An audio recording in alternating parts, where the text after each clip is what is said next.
Normal distribution, ये बहुत ही अपने आप में इंपॉर्टेंट है। जो normal distribution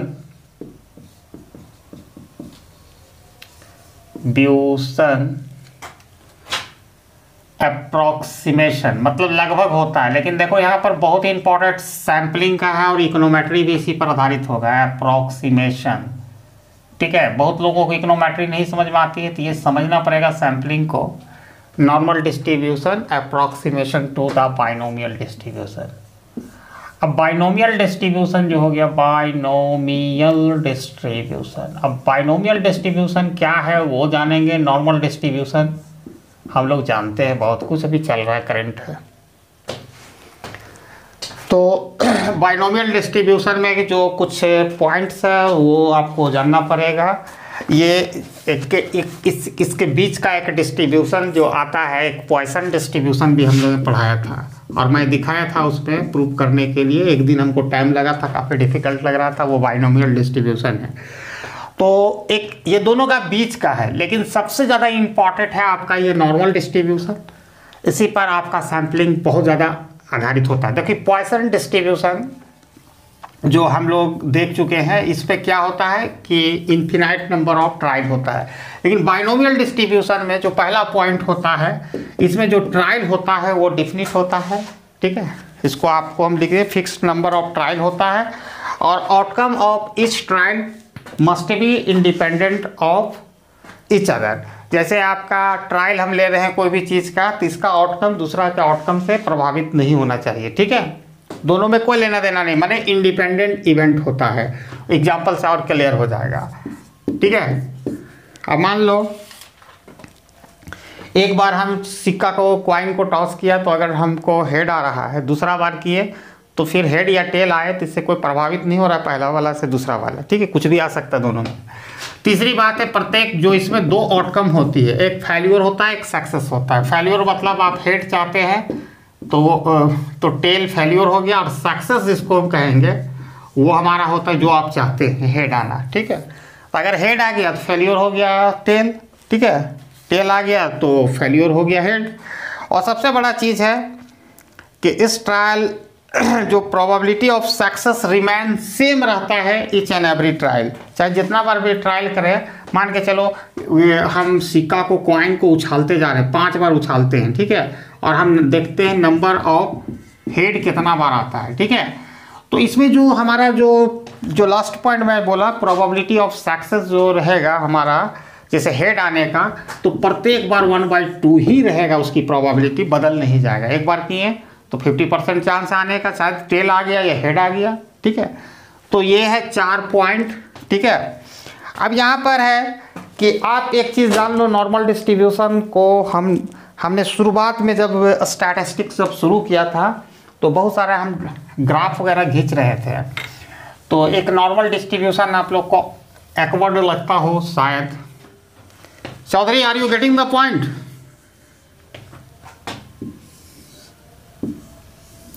Chaudhary, are you getting the point? Yes sir. अब ये किस तरह का है, डिस्क्रीट आपका है। जैसे मान लो कुछ ये हमारा एक, इसको कौन सी बार ग्राफ, कौन सी कहते हैं, ये डायग्राम है, इसको आप कह सकते हो बार ग्राफ, जो भी कहो, इसका नाम हम भी भूल रहे हैं। इस तरह है तो हाँ, हिस्टोग्राम, यू आर करेक्ट। आजकल रानी बहुत ध्यान दे रही पढ़ने में। ठीक है, अब ये देखो डिस्टेंस है सबका, मान के चलो 100 का डिस्टेंस है। ठीक है, 100 का ले लो डिस्टेंस। अभी देखो बाइनोमियल अपने आप निकल जाएगा नॉर्मल डिस्ट्रीब्यूशन। ठीक है, डिस्टेंस है, तो इसमें जो डिस्टेंस आप देख रहे हो, जो भी हो, इसकी डिस्टेंस यहाँ से यहाँ तक है, 100 का डिस्टेंस है। अगर इसी डिस्टेंस को जितना छोटा हम करते जाएंगे, देखो इस तरह इस तरह इस तरह इस तरह इस तरह इस तरह, जिस तरह डिस्टेंस हम छोटा करेंगे अप्रोक्सीमेटली ऐसे ऐसे ये बन जाएगा इस तरह, माने ये एक ऐसा शेप ले लेगा। ठीक है, डिस्क्रीट से कॉन्टिन्यूअस का सीरीज ले लेगा। अब 100 के बीच में, 100 से 200 के बीच में बहुत सारे पॉइंट हो सकते हैं। ठीक है, अब 100.001 बहुत हो सकते हैं, पता नहीं चलेगा, ग्राफ पेपर भी फेल हो जाएगा। तो इस तरह कंटिन्यूअसली हो जाएगा, होगा कि नहीं? अब भैया इसका डिस्टेंस आप घटाते जाओगे बड़े दोनों का, तो इसमें बहुत सारे इस तरह जो ये 5 वो दिख रहा है, अगर हम डिस्टेंस 10 का लेंगे तो एक घर में 10 गो होगा, फिर 10 का डिस्टेंस में 100 कर देंगे एक घर में, 0 से 10 का कितना हो जाएगा, ये तो कंटिन्यूसली हो जाएगा कि नहीं धीरे धीरे, जैसा कि लिमिट में भी हम लोग देखते हैं। हाँ वही चीज़ है। तो जैसे ही डिस्टेंस बनेगा तो इस तरह बन जाएगा। ये नॉर्मल डिस्ट्रीब्यूशन है, और जो भी पॉइसन और या बाइनोमियल जो होता है वो डिस्क्रीट डिस्ट्रीब्यूशन है। माने डिस्क्रीट मतलब आइसोलेटेड वैल्यू लेता है, और कॉन्टिन्यूस जो हम पढ़ाए ना कॉन्टिन्यूस, जिसको प्रोबेबिलिटी डिस्ट्रीब्यूशन, जिसको हम लोग प्रोबेबिलिटी डेंसिटी फंक्शन कहते हैं, वो कोई भी वैल्यू एज्यूम कर सकता है इंटरवल में, 0 कुछ भी हो इंटरवल हो उसका, ठीक है।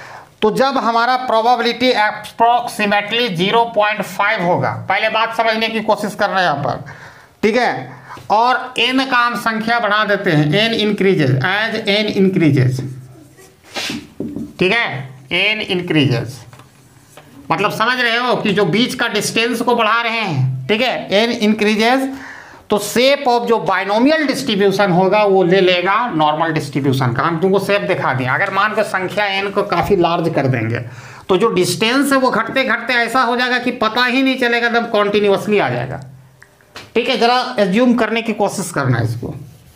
देखो मैथ में आपको नज़र आता है 1 और 2 के बीच के, देखो 1 और 2 के बीच में हम लोग को डिफरेंस आप ज़्यादा नहीं नज़र आता है, ज़्यादा हम लोग जानते हैं 1.25, ठीक है, 25 होगा, 50 होगा, 1.5 होगा, 1.25 होगा, लेकिन बहुत सारा होता है। ये तो डेसिमल के 2 अंक के बाद है, डेसिमल के 1 0 के बाद, 2 0 के बाद, मतलब कंटिन्यूसली हो जाएगा। तो देखो अगर प्रोबेबिलिटी 0.5 रहे, ठीक है, और n का संख्या बढ़ा देंगे तो शेप ऑफ जो बाइनोमियल डिस्ट्रीब्यूशन बहुत ज़्यादा अप्रोक्सीमेट हो जाएगा या सिमिलर हो जाएगा, नॉर्मल डिस्ट्रीब्यूशन का शेप ले लेगा, पहली बात। और जितना लार्जर आपका, जितना लार्जर n होगा, जितना लार्जर इसको n को जितना बड़ा करेंगे और जितना क्लोज करेंगे प्रोबेबिलिटी 0.5 यानी 1/2 हाफ कर देंगे, तो यानी तो उतना ज़्यादा हम नॉर्मल डिस्ट्रीब्यूशन का शेप होगा। और यही देखो, यही है 2 भाग में बांटता है 50-50% में, 0.5 का मतलब ही हाफ होता है, याद रखना, यहाँ मीन हो जाता है, ठीक है। अगर P देखो कहाँ पर बाइनोमियल डिस्ट्रीब्यूशन यूज करना है और कहाँ पर नॉर्मल डिस्ट्रीब्यूशन यूज करना है, मैं एक बार बता देता हूँ। बाइनोमियल डिस्ट्रीब्यूशन उसी प्लेस पर हम यूज करेंगे, ठीक है, इसका बहुत ज़्यादा यूज है सैम्पलिंग में, याद रखना। देखो उसी प्लेस पर यूज करेंगे जहाँ P का वैल्यू आइदर 0 या 1 होगा, यानी जहाँ पर प्रोबेबिलिटी 0 होगा तो इम्पॉसिबल हो गया, और 1 हो गया तो सर्टेनिटी के साथ हो गया। जैसे sun rises in the east आपका 1 हो गया, जिसका जन्म होगा उसकी मृत्यु निश्चित है, उसकी प्रोबेबिलिटी 1 है। एक ऐसा नंबर गेटिंग द नंबर, हाँ, less than 1 when the die is thrown, तो ऐसा संभव नहीं है, लेस देन 1 नहीं आ सकता। डाई का नंबर जब भी शुरू होगा 1 से होगा, लेस देन 1 नहीं हो सकता, 0 तो नहीं आता है। तो इस स्थिति में जब प्रोबेबिलिटी ज़्यादा हो 0.5 से, हाफ से, जैसे 0 हो 1 हो, ठीक है, और n का साइज जो छोटा हो, n इज स्मॉल, हम बता देंगे कितना होना चाहिए अप्रोक्सीमेटली, वो अभी एक बताएंगे, तो डिग्री ऑफ फ्रीडम वगैरह हम सिखाएंगे तब समझ में आएगा। तो यहाँ पर आप बाइनोमियल डिस्ट्रीब्यूशन पर कंसंट्रेट करना, और जब प्रोबेबिलिटी का वैल्यू इक्वल टू 0.5 आता है, हाफ आ रहा है, और n इज द लार्ज, तो वहाँ पर हम नॉर्मल डिस्ट्रीब्यूशन यूज करेंगे, ठीक है, ये चीज़ समझ लेना। अब इसको है कि नियम से, इसका एक फार्मूला है, उसको आपको याद रखना पड़ेगा, वेरी सिंपल फार्मूला। रिपीट कीजिए। वैसे नहीं होगा, तुम MBA किया है नहीं, इंग्लिश में बोलो, सब हिंदी में बोलता है। यस, ये असम का बात हुआ, ठीक है।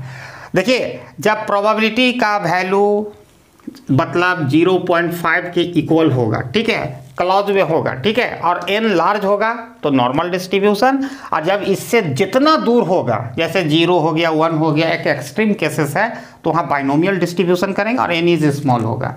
और आपको लेटर ऑन एग्जाम्पल आपको सारा क्लियर कर देगा। अभी सुनो, इसका एक फार्मूला दे देंगे तुमको, कहीं दिक्कत नहीं होगा। तुम पहले देखो तो इतना, ये हम बता दिए, नॉर्मल डिस्ट्रीब्यूशन भी समझ गया, बाइनोमियल डिस्ट्रीब्यूशन समझ गया। और इतना झमेला उमेला करने वाला मेरा क्लास में नहीं होता, सीधे एक फार्मूला लो, चेक कर लो कि कहाँ तुमको नॉर्मल डिस्ट्रीब्यूशन करना है और कहाँ बाइनोमियल करना है। अब हम फार्मूला दे देते हैं, उसके बाद नॉमरिकल प्रॉब्लम आप आराम से बना लोगे। सर बाइनोमियल दो ही केसेस में यूज हो सकता है जी, मतलब बिल्कुल एक्सट्रीम है बस। हाँ एकदम दो ही केसेस में होता है। या तो आप देखो एक सिक्का वाला कॉइन वाला हम बात करते हैं, एक तो सक्सेस होता है और दूसरा होता है फेल्योर। अगर हेड आया सक्सेस हो गया। और हम बाइनोमियल का आपको हम वीडियो दे देंगे, बहुत ही डिटेल में पढ़ाया है। जो लोग हमारा क्लास पहले से कर रहे हैं उनको कोई दिक्कत नहीं होगा, आपको मिल जाएगा वीडियो, ठीक है। Okay thank you. और स्टैटिस्टिक्स इतना क्लियर हो जाएगा ना कि आपको फिर करने की ज़रूरत नहीं है। और अभी फिर बाइनोमियल डिस्ट्रीब्यूशन का एक नया तरीका से क्लास में लेने जा रहा हूँ 6 बजे। आप 6 बजे रेडी रहिएगा, 6 या 7 बजे, ठीक है। तो एक फार्मूला है, आप सपोज करो, देखो यहाँ फार्मूला बता रहे, सपोज करना है तुमको। एक सिस्टम बता देंगे, सारा सिस्टम से बनेगा, मेरा कोई सब मैथमेटिकली मापा जाएगा, ठीक है। इसमें एक सिस्टम है, वो चीज़ आपको करना चाहिए कि स्टैटिस्टिशियन जो होता है उसका एक जनरली नॉर्मल डिस्ट्रीब्यूशन कब यूज करेगा, तो कब करेगा जब एनपी नंबर एट, देखो इसको एन बराबर होता है नंबर ऑफ ट्रायल, पी बराबर प्रोबेबिलिटी, ठीक है।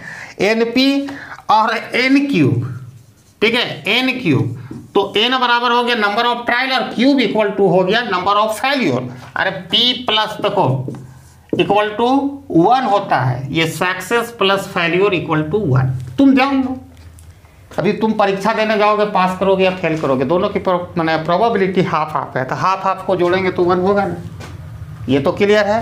तो क्यू बराबर क्या होगा 1 माइनस पी, एक से घटा देंगे तो फिर वो हाफ बचा, ठीक है। ये दोनों रहेगा। और आपको ये सब चीज़ से परिचित है, अवगत है। अगर binomial distribution, Chaudhary you don't know what is the binomial distribution, I will provide video for that, but here n is the number of trial and p is probability, n is the number of trial, q is the number of failure यहाँ पर success बता रहा है, ठीक है। अब ये दोनों पर होता है, ये दोनों का value np and n cube, देखो ये फार्मूला है, ग्रेटर देन इक्वल टू अगर 5 होगा, ठीक है, तो हम कौन सा डिस्ट्रीब्यूशन, दोनों होना चाहिए 5 के बराबर या 5 के इक्वल हो या 5 से अपर हो, यानी ज़्यादा हो, तब हम नॉर्मल डिस्ट्रीब्यूशन यूज करेंगे। अभी तो बहुत खतरनाक आदमी कोई आ गया है। हेलो, आप कौन हैं, हम पहचान नहीं रहे जी। हेलो, नया आदमी लगता है। हेलो, कियारा कौन है भाई? हम है सर, पूजा। ओए, बोलना पूजा लिखना चाहिए, यहाँ नाम लिखा रहा है कियारा। अच्छा, आप लोग कुछ भी रख देते नाम। ठीक है, आप रहिए, अभी हम आपको कुछ सिखा, मैंने इसके बाद हम कुछ बताएंगे, ठीक है। तो यहाँ पर आप क्या हम बोल रहे थे, भूल गए। हाँ, नॉर्मल डिस्ट्रीब्यूशन यूज करेंगे। आपको वीडियो भेजे थे, देखी थी, ठीक है। अब यहाँ पर देखो, अब ये दोनों अगर 5 से ज़्यादा या 5 के बराबर होगा तो नॉर्मल डिस्ट्रीब्यूशन, और उसका अपोजिट समझ में भी आ रहा होगा, अगर ये दोनों का वैल्यू 5 से कम होगा, लेस देन होगा, तो कौन सा डिस्ट्रीब्यूशन हम यूज करेंगे? कैमरा ऑफ कर लीजिएगा। हाँ, तो इस प्रकार normal distribution can be use कब किया जाएगा। अब देखो, बाइनोमियल डिस्ट्रीब्यूशन तो हम सीख गए कहाँ करेंगे, इसका करेक्शन फॉर कॉन्टिन्यूटी का करेक्शन होता है, ठीक है। तो उसको हम लोग सीखेंगे, एक फार्मूला है, आप लोग को नोट्स में मिल गया होगा, ठीक है। तो याद रखना, एनपी मतलब समझ रहे होंगे, वहाँ पर दिया जाता है अगर एनपी, तो इसका क्या है, म्यू इक्वल टू एनपी रहता है, याद रखो, mu equal mean equal to n p, तुम लोग सब पढ़ाए थे, भुला गया होगा। और standard deviation under root n p cube.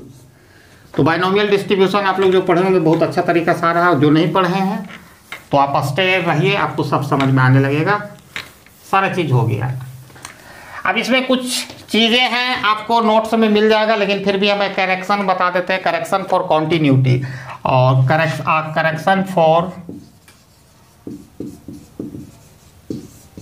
Continuity. Correction for continuity, देखो करेक्शन यहाँ कॉन्टिन्यूटी के करना है तो कौन सा, देखो जब हम करेक्शन फॉर कॉन्टिन्यूटी का मतलब ही होता है जब हम एक डिस्क्रीट जो डिस्ट्रीब्यूशन है जो बाइनोमियल है उसको हम यूज कर रहे हैं नॉर्मल डिस्ट्रीब्यूशन के अप्रॉक्सीमेट बनाने के लिए, ठीक है।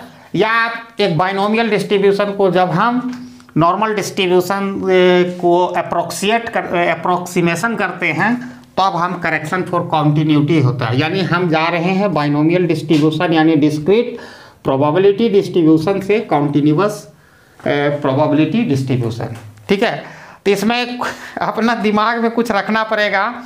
तो नॉर्मल जो अप्रोक्सीमेशन टू, जैसे एक नियम है फॉर्मूला है वो याद रखना, ये बहुत ही इंपॉर्टेंट है। नॉर्मल अप्रोक्सीमेशन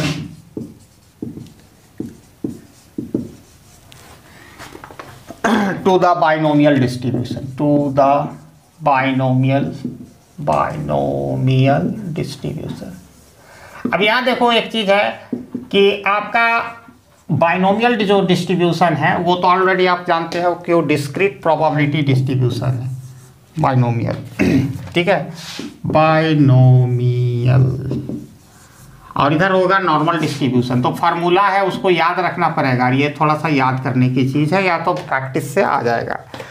देखो यहाँ पर probability of x equal to a, अभी कुछ नहीं समझ में आएगा। x इक्वल टू ए जो है मतलब मान लो x बाइनोमियल डिस्ट्रीब्यूशन पढ़ाए थे जी, 5 रहेगा, कैसे बताए थे, 5 बार बाइनोमियल टूटता है, भूला गया, अच्छा ठीक है याद नहीं, आ जाएगा, अभी नॉमरिकल लेंगे तभी याद आएगा।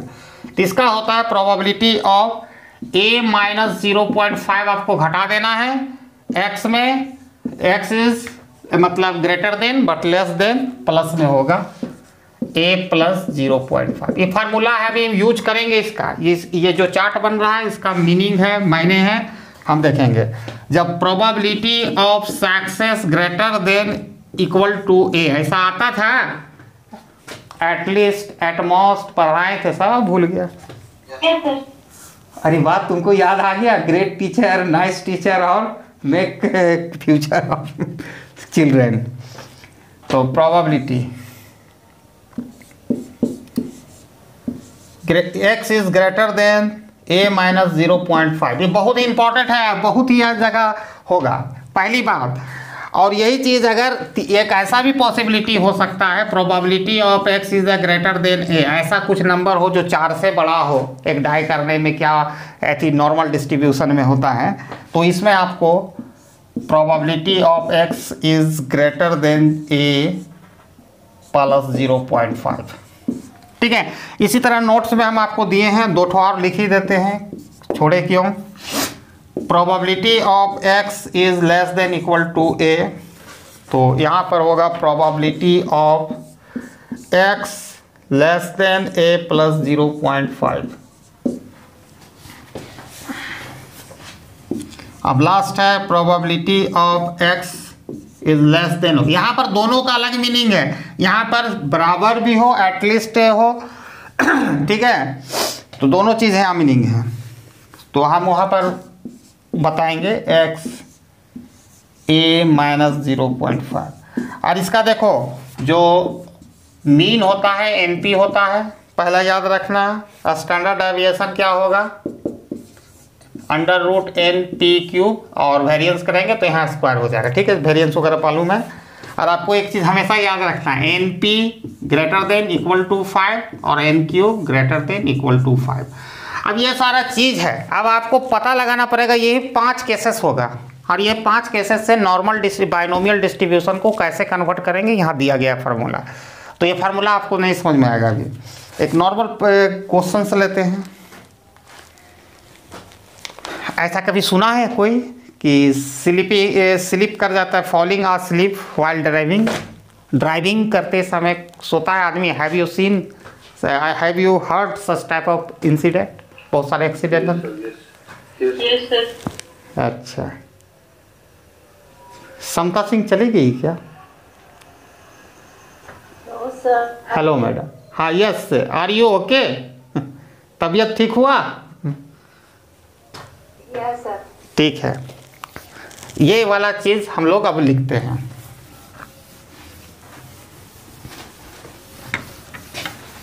Chaudhary, got it everything? No sir. अच्छा अच्छा, तो अभी नया नया हो, एक सप्ताह करो continuously, you attend class without मतलब अब्सेंटी का, एक सप्ताह करोगे तब समझ में आएगा। हम तो इसीलिए पूछ रहे हैं तुमसे, जो पुराने लोग होंगे ना, ऐसा कोई नहीं होगा कि नहीं समझ में आ रहा होगा। क्या रानी, आ रहा है? Yes, sir. हाँ, देखो हम लोग भी भूल जाते हैं बहुत कुछ, तो उससे कोई लेना देना नहीं कि भूलोगे, पढ़ाई में रिपीट होते रहता है, भूलते भी रहते हैं। 10 दिन पढ़ाया हुआ 15 दिन छूट भी जाता है, हमको भी बहुत दिन से छूट गया, हम वो जोश में नहीं पढ़ा पा रहे हैं, तो होता है कभी कभी ब्रेक हो जाता है, कुछ इंसिडेंट्स हो जाएगा, कहीं जाना पड़ जाएगा, तो होते रहता है, लेकिन पढ़ते रहना चाहिए।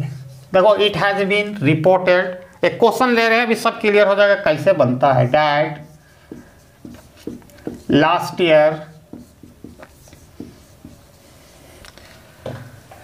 year 25% ऑफ, एक चीज़ और आपको हम बता देते हैं, जो अगस्त का महीना होता है ना, एक चीज़ देखना है, अमेरिका के लिए बोल रहे हैं, जो अमेरिकन होंगे तो वहाँ पर सबसे ज़्यादा नंबर ऑफ बर्थ होते हैं चिल्ड्रन के, अगस्त का महीना जो रैंक ज़्यादा होता है, या स्टैटिस्टिक्स में हम लोग देखते हैं। और हम बहुत बहुत अच्छा चीज़ बताया जाता है, बहुत ऐसा चीज़ है कि 5 बजे के बाद हम जो भी खाते हैं, जितना भी न्यूट्रियस फूड खाइए, आपको कोई लाभ नहीं होने वाला है, इसलिए पहले खाइए आप, ठीक है। लास्ट ईयर 25% ऑफ ड्राइवर, या स्टैटिस्टिक्स है, निकाला गया है, have fallen asleep at the wheel, मतलब गाड़ी में सो जाता है, इसका मीनिंग यही है। इफ, देखो कैसे यहाँ यूज किया जा रहा है, बाइनोमियल डिस्ट्रीब्यूशन से कहाँ तुम चले गए, ठीक है। इफ व्हील जो चक्का पर बने, वो गाड़ी को कहता है अपना तरीका से। 200 ड्राइवर्स आर सेलेक्टेड, शायद हमारे यहाँ इसको अच्छा नहीं देखा जाता निगाह से ड्राइवर को, लेकिन बहुत ही जगह पर, अपना विदेशों में इसकी अपनी एक अहमियत होती है। इसके कारण, इसी ड्राइवर के कारण कनाडा का ट्रूडो जो प्राइम मिनिस्टर था, उसको भागना पड़ गया वैक्सीन लेकर, जो हम जिसकी बात कर रहे थे ना, उसके लिए हंगामा हो चुका है। और इंडिया में तो अंधा है लोग, कितनों महंगाई रहेगा, बस एक आदमी के नाम है, गधा का पूजा होता है यहाँ पर, मरो साला लोग। फाइंड द प्रोबेबिलिटी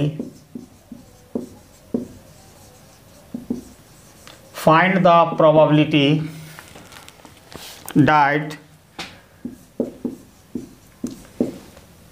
62 बिल से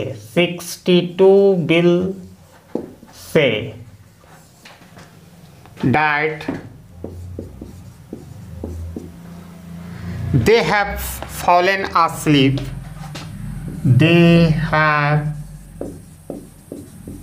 fallen asleep,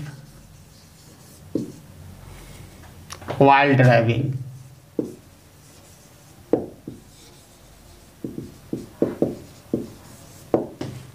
ठीक है। It has been reported that the last year 25% driver has fallen asleep at the wheel। मैंने गाड़ी पर 25% जो मतलब था ड्राइवर, या नंबर ऑफ सक्सेस हो गया 25%, तो फेल्योर क्या होगा 75%। P + Q = 1। हम बता देंगे कैसे हो रहा है। 200 driver are selected at random, यहाँ पर 200 ड्राइवर को सेलेक्ट किया गया एट रैंडम। यहाँ देखो, यहाँ समझने की कोशिश करना, ये एक्स हो गया। Find the probability 62 will say that they have a fallen asleep while driving, मतलब उसमें 62, देखो 200 को मतलब एट रैंडम हम सेलेक्ट किए, तो ऐसा कोई ज़रूरी है कि सभी सोता है, सभी पॉलिटिशियन चोर नहीं है, खाली 2-3 को छोड़ के और बाकी तो है ही है।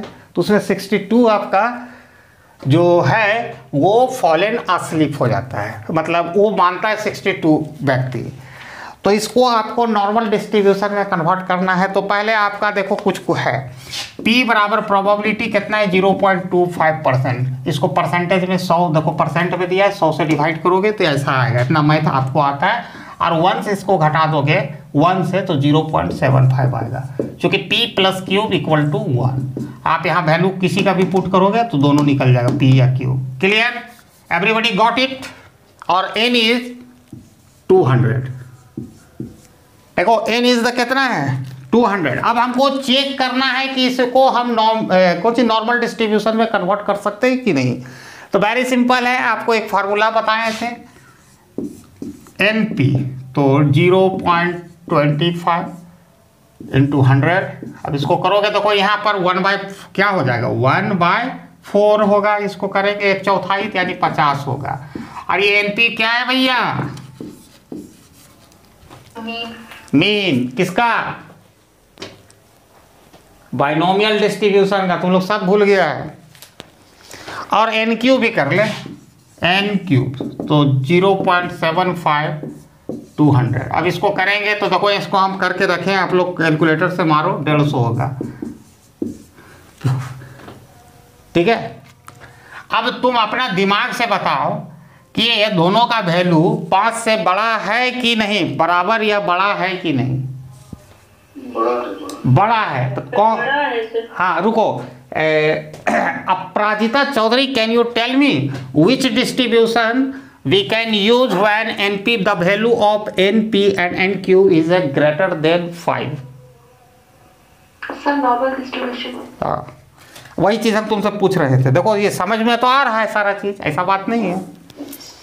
अब find the mean and standard deviation. अब उसके बाद देखो स्टेप नंबर 1 में हम चेक कर लिया, स्टेप नंबर 1 में चेक किया, दूसरा में हम इसका मीन निकालेंगे। तो मीन तो आपके सामने है, NP इक्वल टू 50 आ गया। देखो यहाँ मीन निकल गया, स्टैंडर्ड डेविएशन निकालना जानता है तो इसका स्टैंडर्ड डेविएशन का फॉर्मूला होता है बाइनोमियल डिस्ट्रीब्यूशन का। देखो सब फार्मूला है NP3। अब इसको तुम रखो, सबका वैल्यू करो 200 प्लस 0.25 0.75। अब इसको आप करोगे, आप कर लेना गुना भागा, उतना करने की ज़रूरत नहीं है। 37.5, अब इसको करोगे 6.12। अब याद रखना कि यहाँ पर आपका मीन स्टैंडर्ड डेविएशन आ गया 6.12। ठीक है, बंद कीजिए, म्यूट कीजिए भाई। और म्यू जो है वो है आपका कितना है, देखो यहाँ पर देखो वैल्यू 50, हम यहाँ लिख चुके हैं 50। अब ये दोनों के आधार पर तो हम आसानी से घिस सकते हैं नॉर्मल डिस्ट्रीब्यूशन वाला जी, नहीं घिस सकते, चलो कोई बात नहीं। अब आपका देखो यहाँ तक, देखो पहला स्टेप एक बार 1 सेकेंड्स में देखता हूँ, रिपोर्ट किया गया था 25% driver has a fallen asleep at the world. अब यहाँ 200 ड्राइवरों का सिलेक्शन होता है रैंडम, जिसमें 62 का कहना है कि फॉलन स्लीप। तो आपको प्रोबेबिलिटी बताना है। ये प्रोबेबिलिटी बहुत ही इंपॉर्टेंट चैप्टर है, बहुत अच्छा पढ़ाया है आपको दिमाग में रहनी चाहिए। प्रोबेबिलिटी बताना है, तो उसकी क्या प्रोबेबिलिटी है वो बताना है। तो सबसे पहले आपको यहाँ P probability of x equal to 62। तो इसमें क्या करेंगे, फॉर्मूला नंबर 1 में जाओ, इसमें 0.5 एक बार सब्ट्रैक्ट करेंगे, ये बिटवीन में दो वैल्यू के बिटवीन में आएगा। देखो फार्मूला नंबर 1 में ऐसा कुछ लिखे थे, जहां a है वो बन गया 62। समझ रहे हैं जी? यस सर, वो a माइनस 0.5 वाह वाह वाह वाह, लेस देन वो वाला जो, हाँ ठीक है। अब उसी से बहुत सारा चीज बनेगा, याद रखना 0. ये तो इसकी प्रोबेबिलिटी क्या होगा, ये घट जाएगा तो आपका 61.5 x ग्रेटर देन 62.5, ये प्रोबेबिलिटी बीच में आ गया। ठीक है, अब आपको यहाँ पर एक बहुत ही इंपॉर्टेंट चीज़ है, आपको वो करनी होगी। ठीक है, नया लोगों को थोड़ा सा परेशानी होगा, अभी रुक जाइए, हम आपका अभी परेशानी होगा अभी थोड़ा सा। सैम्पलिंग उसमें भी है, आपको सैम्पलिंग परेशानी ये होगा कि इसको ट्रांसलेट करना पड़ेगा नॉर्मल डिस्ट्रीब्यूशन। देखो सारा प्रोबेबिलिटी से नहीं निकालोगे, फिर नॉर्मल डिस्ट्रीब्यूशन आओगे तो सबका एक स्टेप है। ये क्या होता है, μ इक्वल टू 50, देख लो आगे। अब इसके बाद दो वैल्यू है हमारा, देखो एक्स का वैल्यू वेरी कर रहा है 61.5 से, यानी 62 हम यहाँ ले लिया, ठीक है 62। तो इन दोनों का बीच का इधर हो गया मान के चलो 62.5 और इधर जो हो गया 61.5। कैसे हुआ? 62 जो हमारा x बराबर हो गया। अब ये फार्मूला में हम करके अटैच किया तो ये हमारा दो वैल्यू के बीच में आया। अब इस पार्ट्स का वैल्यू निकालना पड़ेगा, तो आप बहुत तरीका से निकाल सकते हो। अब इस पर हमको तुमको बताने की ज़रूरत नहीं है, हम फिर भी बता देते हैं। अगर नॉर्मल डिस्ट्रीब्यूशन पढ़ाए हैं, अब तुम z का वैल्यू 2 निकलेगा। Z1 = आपका होगा, ठीक है, एक बड़ा वाला वैल्यू लेके चलो या छोटा वाला, पहले मैं छोटा वाला लेके चलता हूँ। 61.5 माइनस मीन, इसका फार्मूला होता है z = x minus mu by standard deviation. देखो दोनों चीज़ है ना, समझ रहा है जी। 6.12। अब इसको तुम करोगे सॉल्व 1.88 आएगा।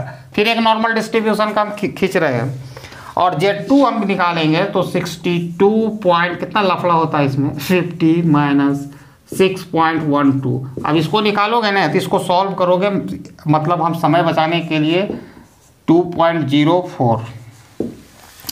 अब यहाँ पर आपको क्या करना है, एरिया टू द, अब ये इसका वैल्यू इस पार्ट्स का क्या प्रोबेबिलिटी होगा, वही प्रोबेबिलिटी बताएगा। 62 will say they have fallen asleep while driving. तो यहाँ पर वही चीज़ निकालना था। जेड का 2 वैल्यू है बिटवीन 2 पॉइंट का, तो देखो इसका निकालने का तरीका आप बहुत तरीका से आप कर सकते हो। यहाँ तक 50 है, ठीक है, यहाँ से लेके यहाँ तक 50 है और यहाँ तक का आप देखोगे तो इसको अभी नहीं बता पाएंगे। अभी हम देखो कैसे बताते हैं, रुको 1 सेकंड रुको। वैसे थोड़ी होगा, एगो अभी गड़बड़ा जाएगा नया आदमी, देखो पुराना आदमी भी समझ जाएगा, नया आदमी भी समझ जाएगा। अब ये जैसे ही इसको कौन सी बता देते हैं, स्टैंडर्ड नॉर्मल डिस्ट्रीब्यूशन, जिसमें 0 होगा म्यू। हम आपको पढ़ाए हैं, आपको बहुत अच्छा तरह से समझ में आ रहा होगा। यह 0 हो गया, इसको कन्वर्ट करिए, जैसे ही जेड निकालेंगे ये बन जाएगा standard normal distribution. Are you have you remember?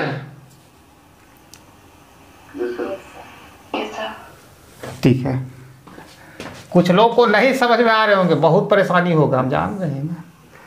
ये पहला वाला 2.04 और 1.88। अब ये पार्ट्स का निकालना है।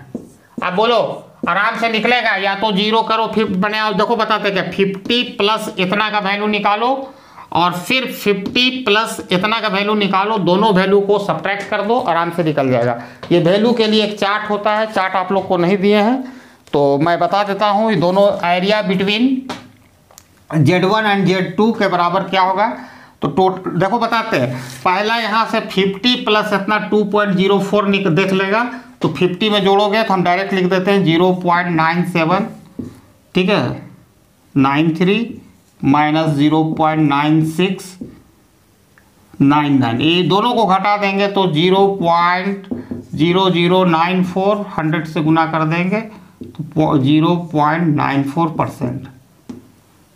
बहुत ही आसान है, जेड का वैल्यू आपको मिल जाएगा इतना। देखो दोनों में 50 जोड़ेगा, ठीक है, 50 प्लस 0.50 प्लस, देखो कैसे निकालते हैं, वो एक बजे 1 सेकेंड दिखा देते हैं। जेड का वैल्यू पहला क्या है 2.04।